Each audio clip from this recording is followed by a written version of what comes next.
नमस्कार दोस्तों। आज हम बात करेंगे क्लासिफिकेशन ऑफ एनालिसिस के अंतर्गत इन्फ्रेंशियल और डायग्नोस्टिक एनालिसिस के बारे में।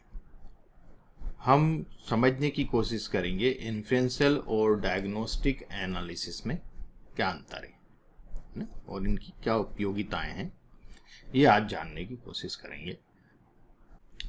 देखिए, हम डायग्नोस्टिक एनालिसिस की बात करते हैं तो diagnostic analysis focuses on understanding and explaining the current state और condition of a specific system, situation और फिनोमिनन।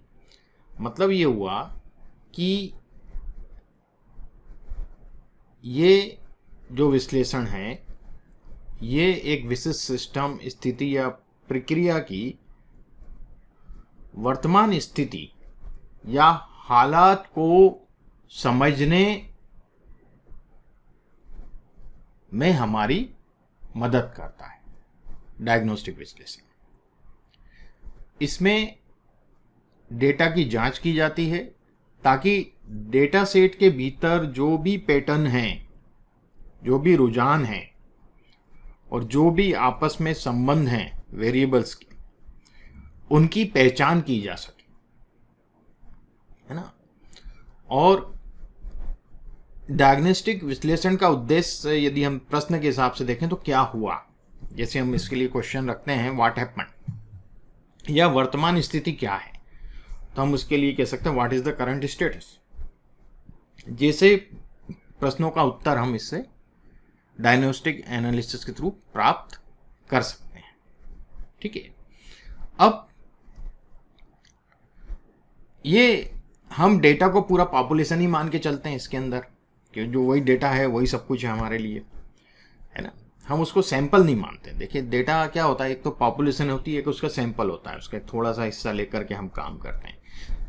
तो यहाँ पर हम डेटा को हम एक पॉपुलेशन की तरह ट्रीट करते हैं और इसमें डिस्क्रिप्टिव एनालिसिस और बाइवेरिएट डिस्क्रिप्टिव के पूरे एनालिसिस में आ जाते हैं, जो कि कहलाते हैं EDA, एक्सप्लोरेटरी डेटा एनालिसिस, है ना।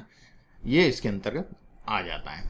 तो दूसरा जो हम बात कर रहे हैं यहाँ, इन्फ्रेंशियल एनालिसिस।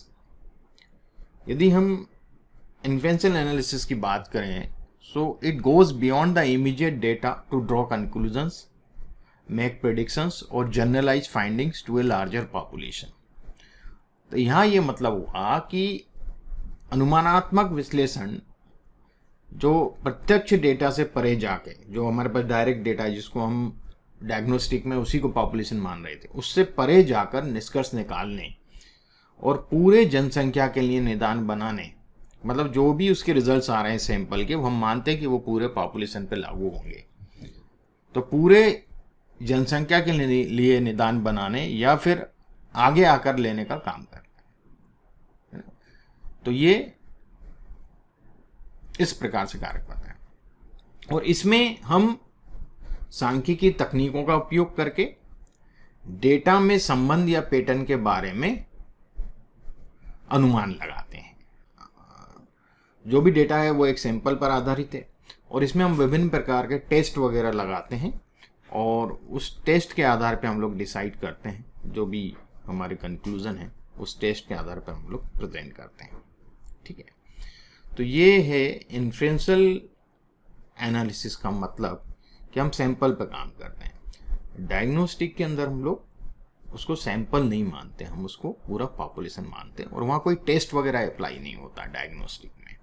खाली पैटर्न को समझते हैं और उसके हिसाब से हम डायग्नोस करते हैं। जैसे डॉक्टर को आपने देखा होगा, डायग्नोस करता है उसके अपने तजुर्बे से, उन चीज़ों से, और फिर बाद में वो टेस्ट लेता है ना। पहले डायग्नोस करके ही टेस्ट लेते हैं, पर्टिकुलर टेस्ट। जैसे किसी को चक्कर आ रहे हैं तो वो पहले चेक करेगा, पहले डायग्नोस करेगा कि नहीं यार इनको शुगर हो सकता है, हिस्ट्री पूछेगा, ये सब पूछेगा।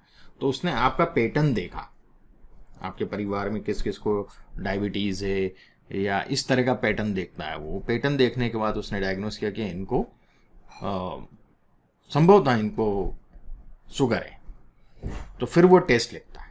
टेस्ट इज द कंफर्मेशन, है ना। तो ये इस प्रकार से ही इसमें भी डेटा के साथ हम लोग करते हैं। और इसमें आगे अपन बात करेंगे जब अपन डिटेल में पढ़ेंगे इन्फ्लुएंशियल एनालिसिस, तो तब अपन देखेंगे इसमें पैरामेट्रिक और नॉन पैरामेट्रिक टेस्ट के बारे में, वो सब आगे की चीज़ें हैं। और आज के लिए इतना ही, ठीक।